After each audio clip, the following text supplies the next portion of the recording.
آیا ہوتا درس قرآن اگر ہم نے نہ بھلایا ہوتا، یہ زمانہ نہ زمانے نے دکھایا ہوتا۔ وہ معزز تھے زمانہ میں مسلمہ ہو کر، ہم اخبار ہوئے ہیں تارک قرآن ہو کر۔ عزیز ساتھیو، جیسا کہ میں نے عرض کیا تھا کہ ہماری پہلی نشست جو کہ نماز عصر سے لے کر نماز مغرب تک کی تھی، اب دوسری اور آخری نشست جو ہے نماز مغرب کے بعد یہ شروع ہوا چاہتی ہے۔ تو اس میں تلاوت قرآن پاک نہایت ہی اختصار کے ساتھ صرف حصول برکت کے لیے ہوگی۔ تو میں تلاوت قرآن مجید فرقان حمید کے لیے دعوت دیتا ہوں اپنے عزیز زینت القرہ جناب قاری محمد زیاد چشتی الازہری، جو کہ استاد ہیں المدینہ جامع مسجد واٹر اسٹریٹ کے، وہ تشریف لاتے ہیں اور نہایت ہی اختصار کے ساتھ اپنے منفرد اور پرسوز انداز میں اللہ کے مقدس کلام سے اس محفل کا آغاز فرماتے ہیں۔ نعرہ تکبیر، نعرہ رسالت۔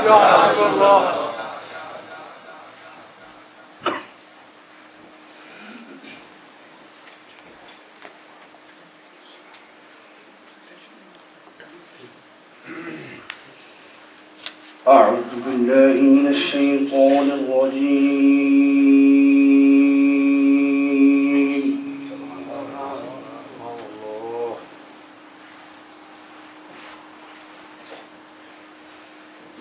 بسم الله الرحمن الرحيم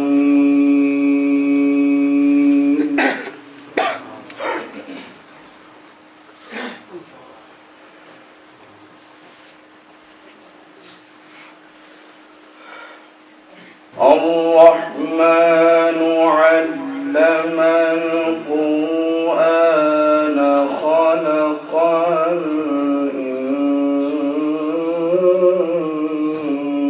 الإنسان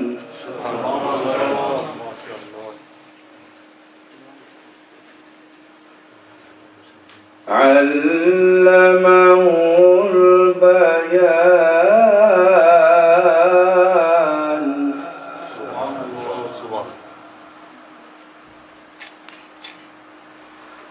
الشمس والقمر بحسبان والنجم والشجر يسجدان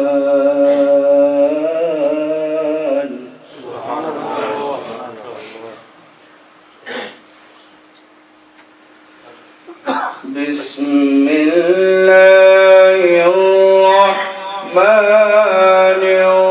الرحيم الرحمن علم القرآن خلق الإنسان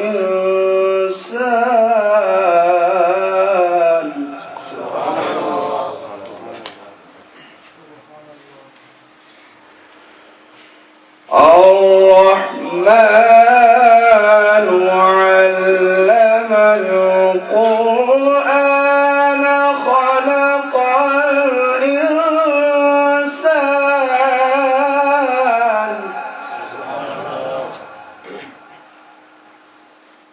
خلق الإنسان علمه البيان الشمس والقمر بحسبان والنجم والشجر يسجدان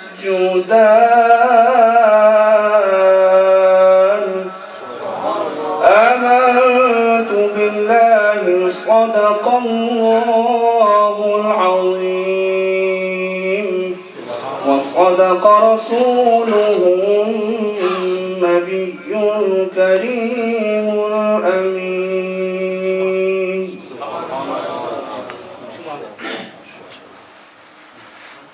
ماشاءاللہ، بہت ہی منفرد اور لحن داؤدی میں اللہ کے مقدس کلام کی تلاوت کی سعادت حاصل کی زینت القرہ جناب قاری محمد ضیاء چشتی الادری نے۔ اب میں بارگاہ رسالت مآب صلی اللہ علیہ وسلم میں حاضری پیش کرنے کے لیے برادر محترم جناب قاری سمندر خان صاحب کو میں دعوت دوں گا۔ یقیناً آپ اپنی فیلڈ میں ایک سمندر کی حیثیت رکھتے ہیں، لیکن وہ ہم جو اکثر کہا کرتے ہیں کہ نگاہ ولی نے وہ تاثیر دیکھی بدلتی ہزاروں کی تقدیر دیکھی۔ تو سمندر کو کوزے میں بند کرنا 10 منٹ کے اندر، یہ کرامت آج قاری صاحب ہمارے سامنے پیش فرمائیں گے۔ ہیں تو یہ سمندر میں، لیکن سمندر میں ہم نے غوطہ لگانا ہے، انہوں نے تو نہیں غوطہ لگانا ہے، انہوں نے اس سمندر کو 10 منٹ کے اندر کوزے میں بند کر کے دکھانا ہے۔ یہ زندہ ان کی کرامت ہوگی۔ اور تلاوت قرآن پاک کے دوران میرے مخدوم و محترم سید السادات زینت القرہ حضرت علامہ جناب سید قاری عبدالشکور صاحب ہزاروی تشریف لائے، اور ان کے ساتھ ساتھ مخدوم و محترم زینت القرہ جناب قاری غلام مصطفیٰ ہزاری صاحب تشریف لائے آشن سے۔ میں ان تمام احباب کو اپنی طرف سے خوش آمدید کہتا ہوں، اور یہ دوسری نشست کی صدارت جو ہے اس کے لیے میں محترم سید قاری عبدالشکور صاحب ہزاروی کی خدمت میں عرض کروں گا کہ دوسری نشست کی صدارت جو ہے وہ آپ فرمائیں گے تاکہ ہمیں یہ برکت حاصل ہو جائے۔ تو تشریف لاتے ہیں محترم قاری سمندر خان صاحب۔ یہ تو سمندر کو کوزے میں بند کریں گے، لیکن آپ نے سمندر ہونے کا ثبوت ضرور دینا ہے۔ میرا اشارہ آپ سمجھ رہے ہیں۔ نعرہ تکبیر، نعرہ رسالت، نعرہ حیدری۔ ماشاءاللہ قاری صاحب نے پہلی دفعہ باقاعدہ طور پر مجھے دعوت دی ہے، بس یہاں آنے کا موقع ملتا رہتا ہے۔ حضرت مفتی صاحب جو فخر اسلام ہے، فخر ملت ہیں، فخر پاکستان ہے، ماشاءاللہ ان کے علم و عرفان سے پوری دنیا میں اس وقت انشاءاللہ ان کا ڈنکا باز ہے ان کو سننے کے لیے ہم آئے انہیں کو آج انشاءاللہ سنیں گے، انشاءاللہ سماعت کریں گے۔ تو برکت کے لیے حاضری کے لیے چند منٹ اور صلی اللہ علیہ یا رسول اللہ صلی اللہ علیہ یا حبیب اللہ۔ اللہ کی سردب قدم، اللہ کی سرتاب قدم،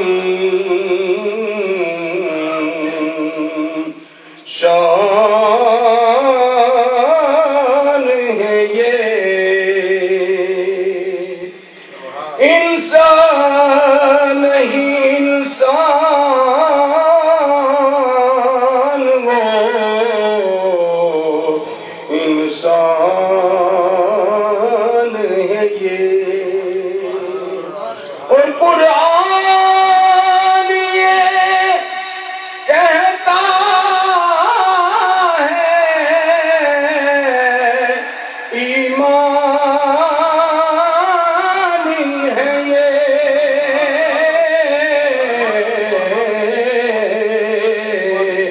اور ایمان یہ کہتا میری جان ہے یہ۔ صلی اللہ علیہ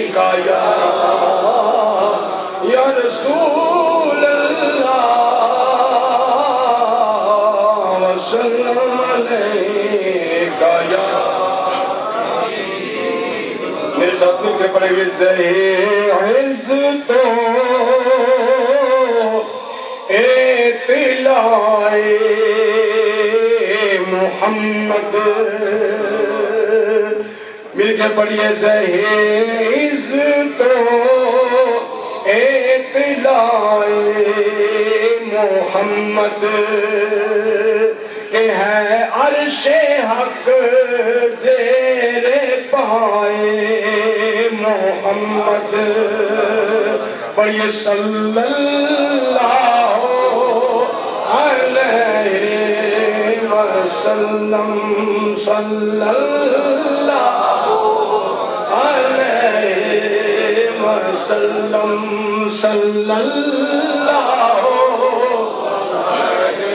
عصائے کریم اژدہائے غضب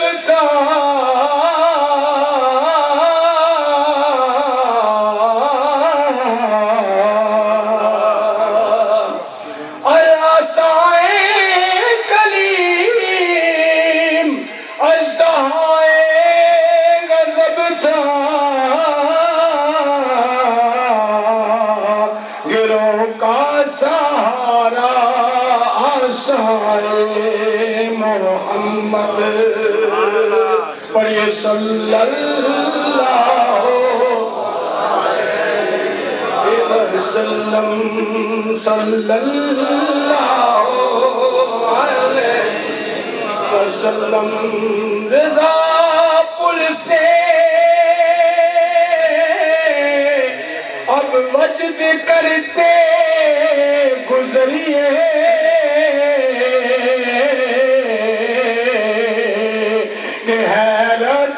سلم صدائے محمد صلی اللہ علیہ وسلم صلی اللہ علیہ وسلم چمک تجھے سے پاتے ہیں سب پانے والے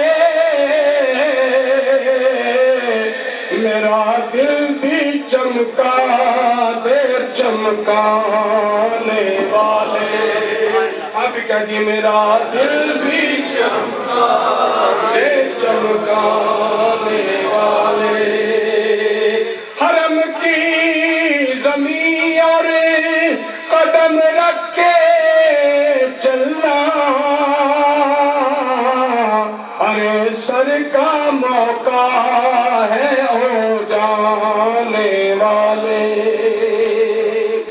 تو زندہ ہے واللہ تو زندہ ہے واللہ تو زندہ ہے واللہ تو زندہ ہے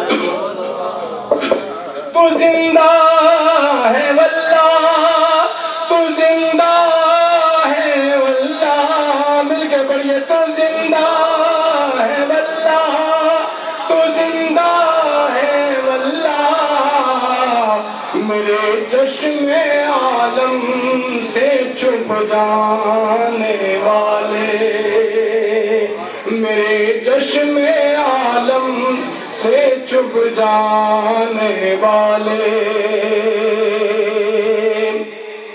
اور پنجابی کی نعت کے دو بول اس پر ٹائم کے بھی خیال رکھنا ہے مل کے پڑھیں گے سب سونا تو سونا ہے چہرہ حضور دا آپ میری طرف توجہ کریں آپ میری طرف دیکھیں نا نعرہ تکبیر نعرہ رسالت مل کے پڑھیے سب سونا تو سونا ہے چہرہ حضور دا سب سونا تو سونا ہے چہرہ حضور دا تکیاں نصیباں والیاں جلوہ حضور دا تکیاں نصیباں والیاں جلوہ حضور دا پہنچے نے عرش اولا کے جوڑے حضور دے چمیائے جبرائیل میں تلوہ حضور دا چمیائے جبرائیل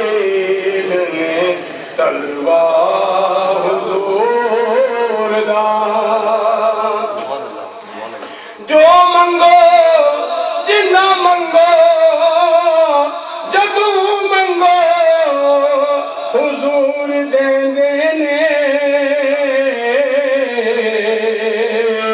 رب دے خزانے آتے ہیں پہرا حضور دا رب دے خزانے آتے ہیں پہرا حضور دا گنگیاں نے گلا کیتیاں میرے نبی دے نال پڑیا پتھراں میں کلمہ حضور دا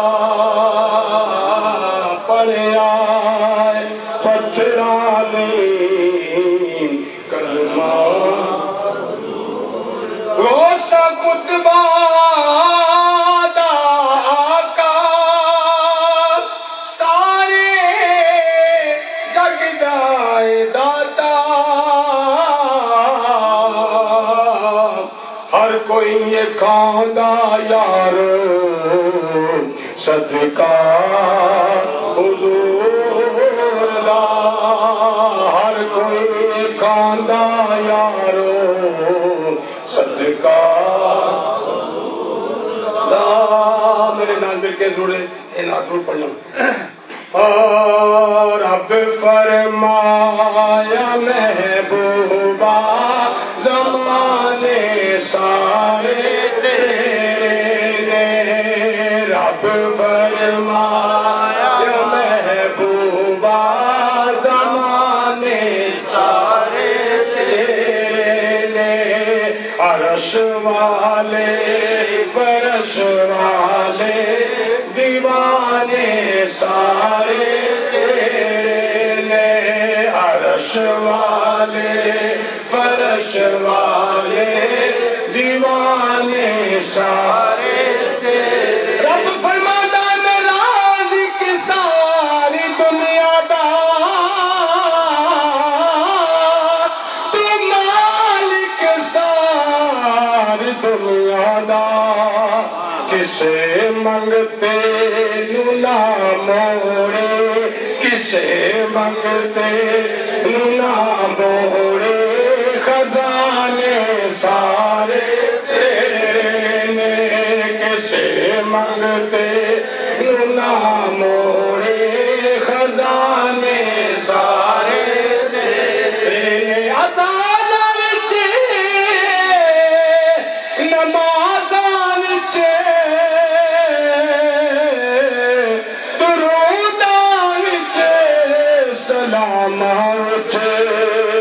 صدا گوجر جو محبوبہ صدا گوجر جو محبوبہ ترانے سارے تیرے نے رب فرمایا محبوبہ زمانے سارے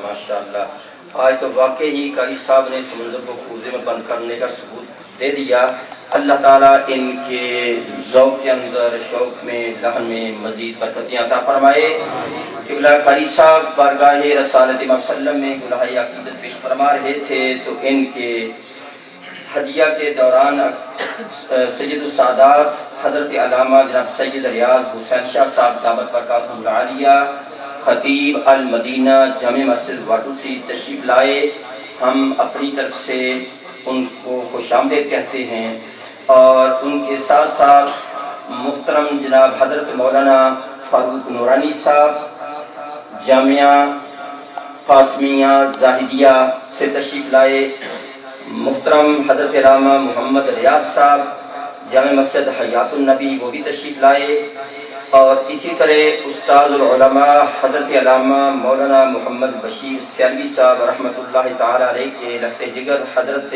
مولانا جناب شبیر احمد سیالوی صاحب تشریف لائے، انہیں بھی ہم خوش آمدید کہتے ہیں، اور محترم جناب صاحبزادہ محمد سعید احمد صاحب سیالوی وہ بھی تشریف لائے، انہیں بھی خوش آمدید کہتے ہیں، اور محترم حضرت مولانا فاضل نوجوان جناب مولانا رضا المصطفیٰ صاحب چشتی وہ بھی تشریف لائے، انہیں بھی خوش آمدید کہتے ہیں۔ میں نے عرض کیا تھا کہ اس نشست کے اندر ہمارے دو اہم جو ہیں وہ خطابات ہوں گے، ایک انگلش میں اور ایک اردو میں۔ اب پہلی نشست میں صدارت جو تھی وہ میں نے جناب سید قاری عبدالشکور صاحب کی رکھی تھی، وہ دوسری نشست میں تشریف لائے اور انہیں بھی ہم خوش آمدید کہتے ہیں۔ اب میں انگلش کے خطاب کے لیے نہایت ہی اختصار کے ساتھ، نام تو ہم نے حضرت مولانا محمد معصوم صاحب جو کہ ہماری بلال جامع مسجد کے استاد تھے ان کا لکھا تھا، وہ پتہ چلا کہ یہاں سے شفٹ ہو کر جوزبری میں تشریف لے گئے ہیں، تو استاد العلماء حضرت علامہ مولانا بشیر احمد سیالوی صاحب کے لخت جگر حضرت مولانا شبیر احمد سیالوی صاحب سے میں درخواست کروں گا کہ آپ بھی قاری سمندر صاحب کی طرح اپنی کرامت کا اظہار فرماتے ہوئے 5 سے 10 منٹ کے اندر اندر اپنے خیالات کا اظہار فرمائیں۔ نعرہ تکبیر، نعرہ رسالت، عظمت مصطفیٰ۔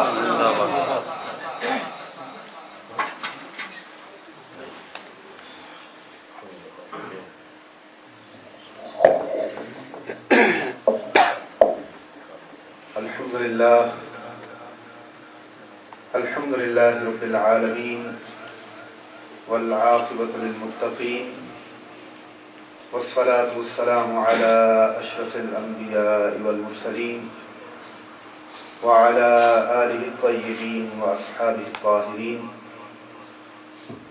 أما بعد، فأعوذ بالله من الشيطان الرجيم، بسم الله الرحمن الرحيم. وما أرسلناك إلا رحمة للعالمين. صدق الله العظيم وصدق رسوله النبي الكريم الأمين. قال الله تبارك وتعالى في شان حبيبه مخبرا وآمرا: إن الله وملائكته يصلون على النبي يا أيها الذين آمنوا صلوا عليه وسلموا تسليما. اللهم صل على سيدنا ومولانا محمد وعلى آل سيدنا ومولانا محمد وبارك وسلم. صلاة وسلاما عليك يا سيدي يا رسول الله وعلى آلك وأصحابك يا سيدي يا حبيب الله. Esteemed scholars, respectable audience,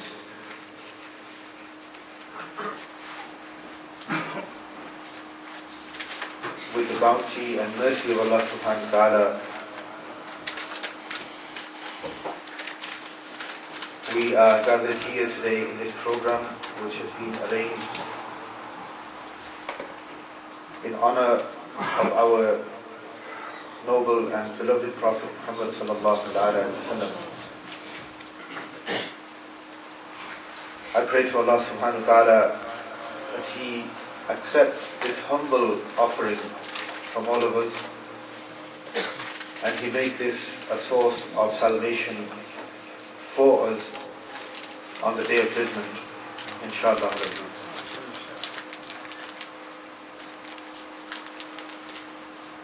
I had no prior knowledge that I was to say something, so I didn't have anything prepared to say, and thankfully I've only been given a few minutes, so hopefully I can occupy those few minutes that I have been given, and I pray to Allah subhanahu wa ta'ala that He give me the ability and tawfiq to say that which is good and beneficial for all of us, and for all of us to be able to implement that within our lives. We are here in the aftermath of an insult aimed at our Prophet sallallahu ta'ala alayhi wa sallam, and in this way at all of us, each and every one of us. And we are here to discuss in light of this, the true character of Rasulullah sallallahu alaihi wasallam. And in all honesty, I just want to begin by saying that this is something which has been happening from day one. When the disbelievers were unable to find fault in the message of Rasulullah sallallahu alaihi wasallam, because they couldn't. Allah subhanahu wa ta'ala challenges in the Quran, إن كنتم في ريب مما نزلنا على عبدنا فأتوا بسورة من مثله. If you are in any doubt whatsoever regarding that which was revealed to our noble, honorable servant, then bring a surah like it. And if you think about the shortest surah of the Quran, Surah Al-Kawthar, it consists of 3 short verses. This is the challenge as set by Allah subhanahu wa ta'ala. Over 14 centuries have passed, and every effort has been made to exterminate Islam. Right from the time of the Prophet sallallahu alaihi wasallam, the Battle of Badr, where 313 Muslims who had but a dozen horses and camels between them. I want you to pay attention to this. 313 men with only a dozen horses and a handful of camels. This is an army we are talking about. On the other side we have 1,000, an army of 1,000 who are fully laden with armor, and they have horses and camel. Their cavalry is almost 1,000 men. And on this side we have 313 who have about 6 body armors, they have about a dozen horses and camels, and they have about a handful of 6 or so swords amongst 313 men. Can you imagine going into battle against an army of 1,000 fully equipped soldiers with 6 swords between 313 people? But this was the strength of their character and the strength of their iman, and the dua and the prayer of Rasulullah sallallahu alaihi wasallam, praying to Allah subhanahu wa ta'ala that if these people, they are to fail today, that there will remain nobody to remember you. And Allah subhanahu wa ta'ala accepting this prayer of Rasulullah sallallahu alaihi wasallam and sending angels to fight alongside them. But right from that time, that army of 1,000, almost 3 times in number, and fully prepared, facing this army of 313, who have literally nothing between them. The Prophet ﷺ is handing out branches of trees, which through his blessed touch are becoming swords.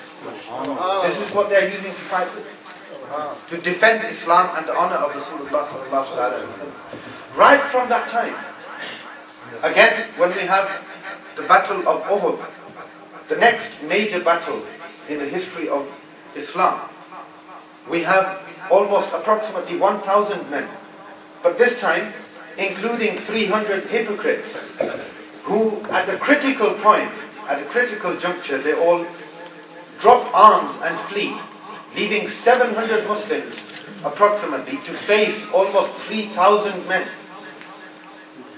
And yet it still survives.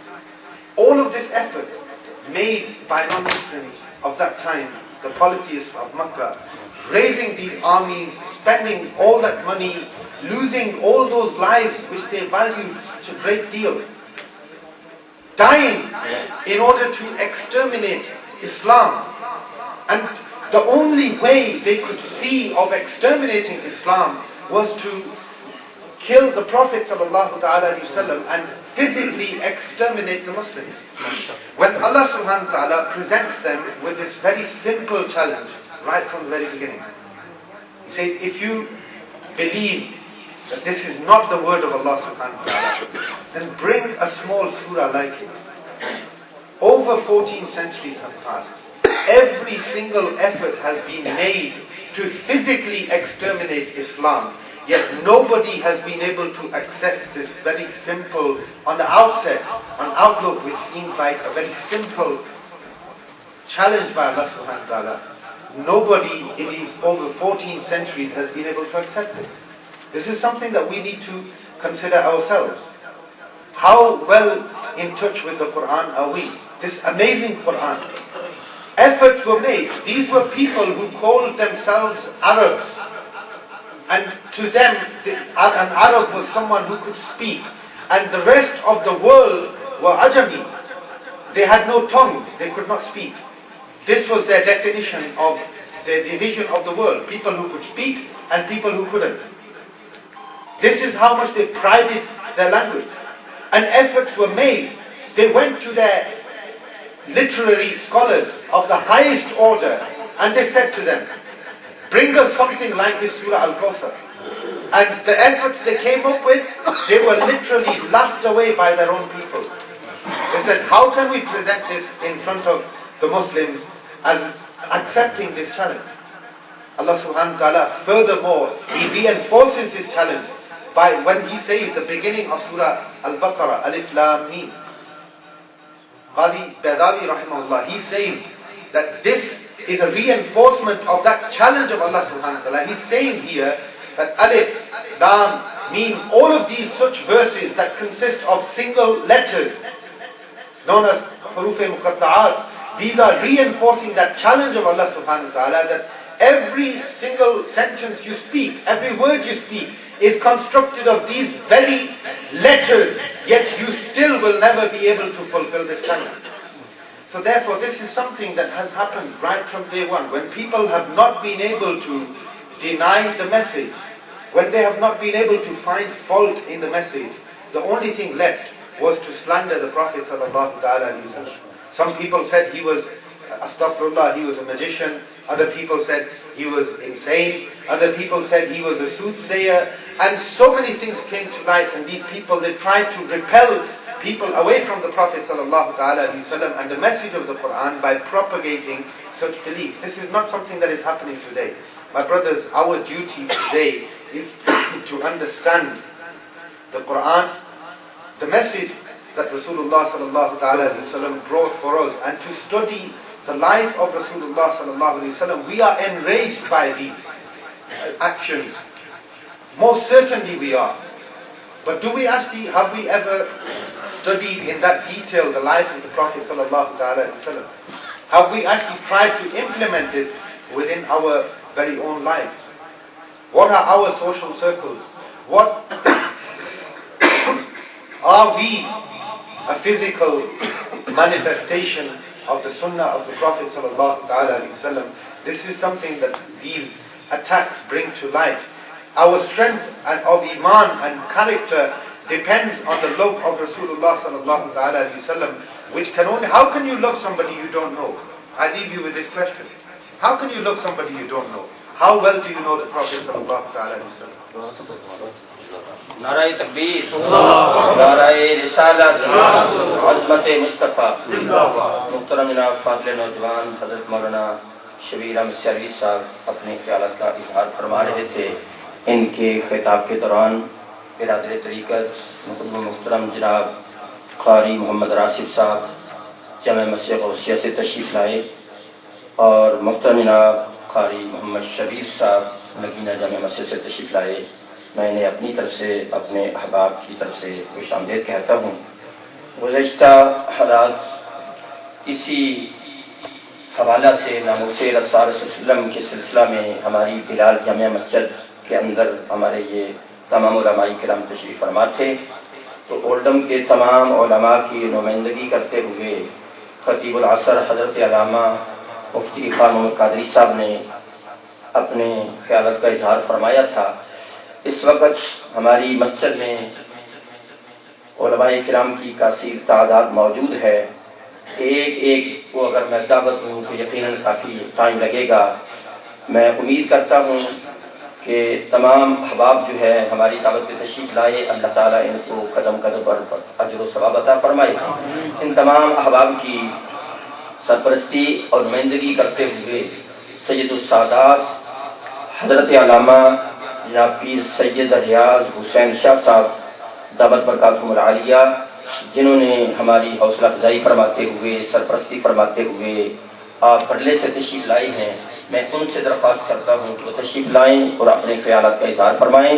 اس کے بعد خطیب العصر حضرت قبلہ مفتی صاحب کا خطاب دل نواز ہوگا۔ نعرہ تکبیر، نعرہ رسالت۔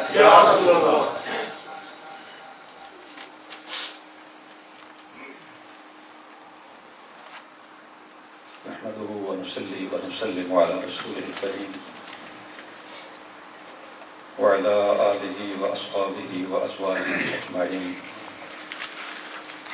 أما بعد، فأعوذ بالله من الشيطان الرجيم، بسم الله الرحمن الرحيم، يا أيها الذين آمنوا لا ترفعوا أصواتكم فوق صوت النبي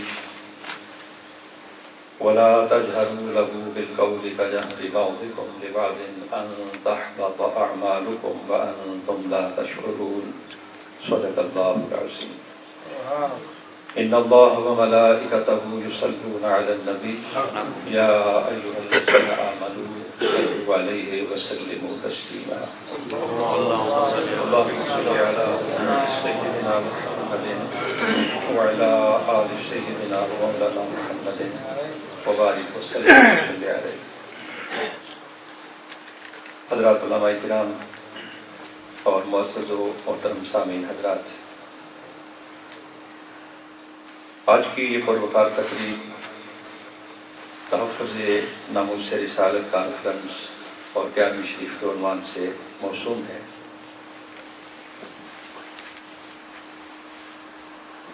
حضرت علامہ جناب مفتی خان محمد قادری صاحب جو علمی میدان میں اپنا ایک نام رکھتے ہیں، ہمارے درمیان تشریف فرما ہیں۔ یقیناً میں اور آپ سب آپ کے خطاب کو سننے کے لیے یہاں جمع ہیں، اور ہماری کوشش یہ ہے کہ زیادہ سے زیادہ وقت حضرت علامہ کی خدمت میں پیش کیا جائے، تاکہ آپ اپنے خطاب دل نواز سے ہم سب کے دلوں کو منور اور مستفید فرما سکیں۔ علماء کرام کی نمائندگی کی سعادت دیتے ہوئے جناب علامہ محمد اسلم سیالوی صاحب نے مجھے یہ اعزاز بخشا، میں اس پر ان کا شکریہ ادا کرتا ہوں جو عزت افزائی انہوں نے مجھے عطا کی۔ میں اللہ جل جلالہ کی بارگاہ میں ان کے لیے اور ان کو رفقائے کار کے لیے دعا گو ہوں کہ اللہ جل جلالہ ان سب کو عزتوں سے نوازے۔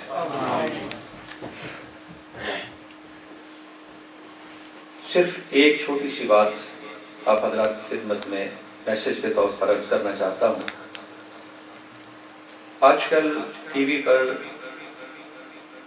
جو پروگرام ہو رہے ہیں ان میں بھی اور ہمارے مختلف پروگراموں میں ایک سوچ پیش کی جا رہی ہے کہ ہمارے پیارے نبی صلی اللہ علیہ وسلم نے اپنی ذات کے لیے کبھی کسی سے انتقام نہیں لیا، آپ نے درگزر سے کام لیا، عفو کا مظاہرہ فرمایا، لہذا ہمیں بھی درگزر سے کام لینا چاہیے۔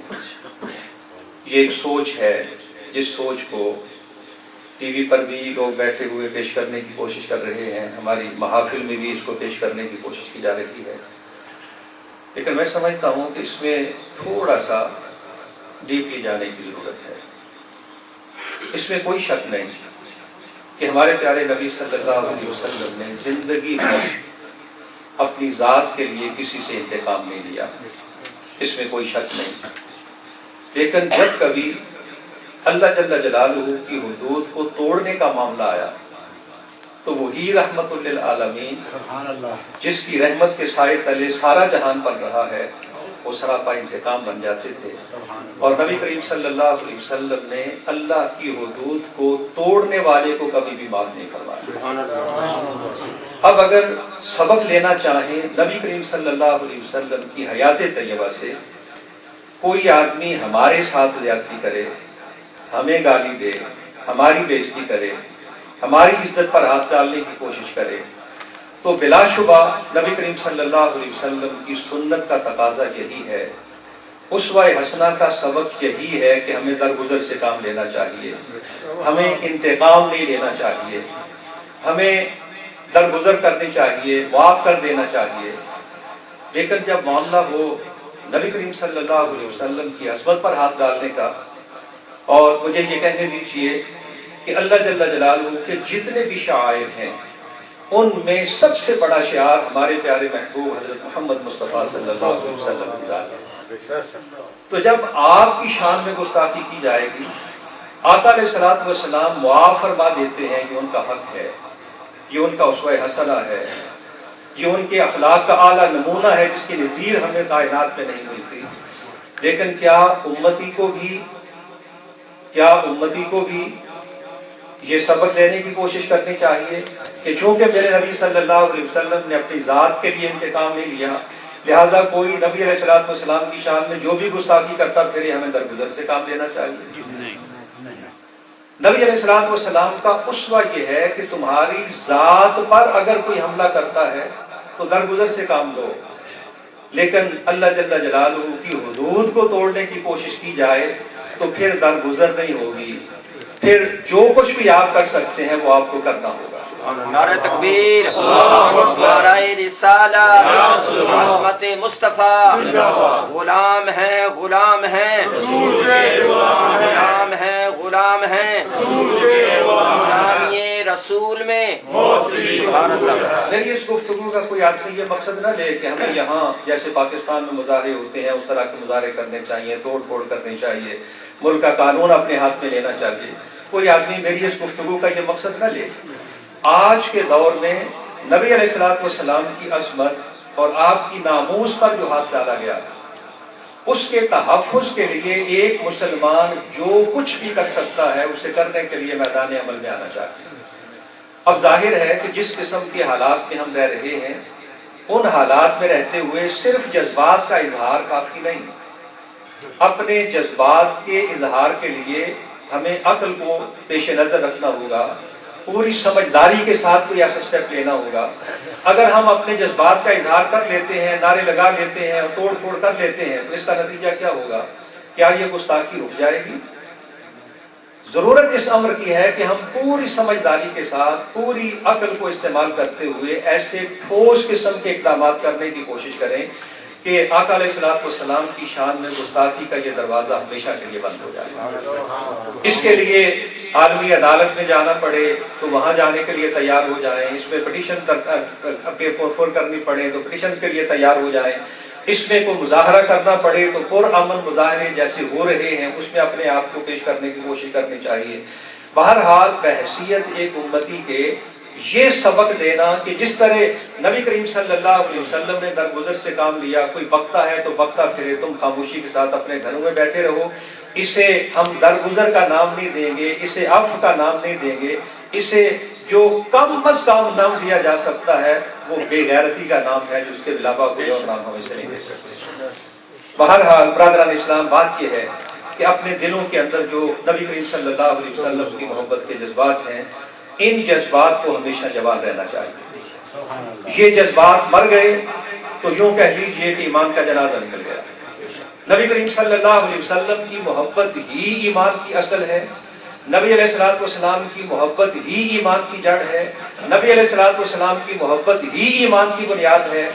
یہ نہ ہو تو ایک آدمی کا ایمان مکمل ہونا تو دور کی بات ہے، ایک آدمی کے اندر ایمان نام کی کوئی شے ہو ہی نہیں سکتی اگر اس کے دل میں نبی کریم صلی اللہ علیہ وسلم کی محبت کا جذبہ نہ ہو۔ جیسے وضو نماز کے لیے شرط ہے، بالکل اسی طرح نبی کریم صلی اللہ علیہ وسلم کی محبت ایمان کے لیے شرط ہے۔ جیسے وضو کے بغیر نماز قابل قبول نہیں، اسی طرح محبت مصطفیٰ کے بغیر ایمان بھی اللہ کے قابل قبول نہیں۔ اپنے دلوں میں جو جذبات ہیں ان کا تحفظ کرنے کی ضرورت ہے، انہیں جوان رکھنے کی ضرورت ہے، اور ناموس رسالت کے لیے ہمیں جتنی بڑی سے بڑی قربانی دینی پڑے اس قربانی کے لیے ہمیں اپنے آپ کو تیار رکھنے کی ضرورت ہے، اس لیے کہ نماز اچھی، روزہ اچھا، حج اچھا، زکوٰۃ اچھی، مگر میں باوجود اس کے مسلمان ہو نہیں سکتا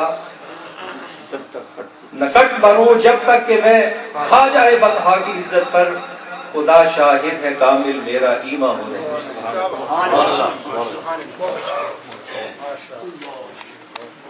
ماشاءاللہ قبلہ شاہ صاحب نے قرآن و حدیث کی روشنی میں انتہائی پرمغز خطاب بھی ارشاد فرمایا اور ساتھ ہمیں ہدایات بھی عطا فرمائی۔ اللہ تعالیٰ آپ کی ہدایات پر ہمیں عمل کرنے کی توفیق عطا فرمائے۔ ابھی محترم قاری محمد رضوان صاحب تشریف لائے، میں انہیں بھی خوش آمدید کہتا ہوں۔ حاضرین محترم، ہم سادات کا بہت احترام کرتے ہیں۔ ابھی سید السادات جناب سید ریاض حسین شاہ صاحب قبلہ نے اپنے خیالات کا اظہار فرمایا۔ ان کے ساتھ ساتھ ہمارے ایک اور مہمان محترم جناب امجد شاہ صاحب جو کہ پاکستان انٹرنیشنل پریس اور UK کے جملہ اخبارات کے نمائندے ہیں، وہ اس وقت ہماری پوری علماء کرام کے خیالات کا جو انہوں نے اظہار فرمایا ہے وہ بھی رپورٹ کے طور پہ آگے پیش کریں گے۔ تو وہ ایک قرارداد کی صورت میں صرف 1 منٹ کا ارشاد فرمایا کہ میں 1 منٹ لینا چاہتا ہوں، علماء کرام کی موجودگی میں ایک قرارداد پیش کرنا چاہتا ہوں تاکہ علماء کرام کی تائید کی صورت میں آگے پیش کر سکیں۔ تو میں ان سے درخواست کرتا ہوں کہ وقت کی قلت کو پیش نظر رکھتے ہوئے قبل اس کے کہ میں قبلہ خطیب العصر کو خطاب کے لیے دعوت دوں، وہ تشریف لاتے ہیں۔ محترم جناب امجد شاہ صاحب 1 منٹ کے اندر اپنی قرارداد آپ کی موجودگی میں پیش کرتے ہیں۔ شکریہ، بہت بہت شکریہ۔ السلام علیکم ورحمۃ اللہ وبرکاتہ۔ میں کوشش کروں گا کہ صرف 1 منٹ سے زیادہ نہ لوں۔ یہاں پر موجود جملہ علماء کرام مفتی حضرات موجود ہیں، آپ سب کی موجودگی میں برادران اسلام آپ سب کی توجہ اس طرف مبذول کروانا چاہتا ہوں، جیسا کہ قبلہ سید ریاض حسین شاہ صاحب نے اس طرف اشارہ کیا ہے کہ میرا تعلق میڈیا سے ہے اور میں میڈیا میں بہت سے تجزیوں سے گزرتا ہوں، بہت سے خیالات دیکھتا ہوں، پڑھتا ہوں، سنتا ہوں۔ تو میں آپ کے اس خیال سے اتفاق کرتے ہوئے شاہ صاحب کے اس طرف آپ سب کی توجہ مبذول کروانا چاہتا ہوں کہ ضرورت اس امر کی ہے کہ ہم یہاں جس معاشرے میں رہ رہے ہیں، ہم یہاں نہ صرف مسلمان کی حیثیت سے اپنے کردار کو پوری دنیا کے سامنے پیش کرتے ہیں، بلکہ ایک محب وطن پاکستانی کی حیثیت سے بھی ہمارا ایک فرض بنتا ہے کہ ہم اپنے کردار سے پاکستان پر آنے والی ہر آنچ کا بھی مقابلہ کریں۔ ہمارا یہ ایک کردار ہونا چاہیے، کیونکہ ہماری جو پہچان ہے وہ ایک امہ کے طور پر مسلمان کی حیثیت سے تو یقیناً ہے، لیکن ہماری دوسری پہچان جو ہے وہ اس دیار غیر میں وہ یقیناً پاکستان ہے۔ تو میری جو قرارداد مذمت کا جو لب لباب ہے وہ دراصل یہ ہے کہ مجھے بہت سارے دوست احباب وقتاً فوقتاً اس طرف توجہ دلواتے ہیں کہ ہم یقیناً آج کل جو یہ ایک سلسلہ نعوذ باللہ ایسا نکلا ہے کہ حضور صلی اللہ علیہ وآلہ وسلم کی شان میں جو گستاخیوں کا ایک سلسلہ چل پڑا ہے، میں آپ کو یہاں تھوڑا سا یہ بتلاتا جاؤں کہ یہ تو وہ سلسلہ ہے جو ہمارے سامنے آیا ہے۔ بہت سے ایسے سلسلے ہیں جو درے پردہ اس کے پیچھے کار فرما ہیں، جن کی نظر ہر آدمی کی نظر اس پر نہیں جاتی، لیکن میں یقین رکھتا ہوں کہ میرے یہ علماء جو یہاں تشریف فرما ہیں وہ ان تمام چیزوں سے باخبر ہیں۔ تو میں یہ چاہتا ہوں کہ مفتی حضرات یہاں موجود ہیں، متفقہ طور پر اگر ہم اس قرارداد کو منظور کریں، اس کی مذمت بھی کریں، اور اگر ہو سکے تو میں یہ سمجھتا ہوں ذاتی طور پر کہ UK میں اور یورپ میں اس بات کی کمی محسوس کی جاتی ہے کہ شاید ہمارے علماء کرام اتنے شدت کے ساتھ یا اتنے زور و شوق سے اس کی مذمت کریں کہ ہمارے ملک میں جو اسلام کے نام پر معصوم لوگوں پر حملے کیے جاتے ہیں ان کی مذمت کی جا سکے اور اس بات کو اجاگر کیا جا سکے، کیونکہ پاکستان وہ واحد ایک ایسا ملک ہے جو اس وقت عالم اسلام میں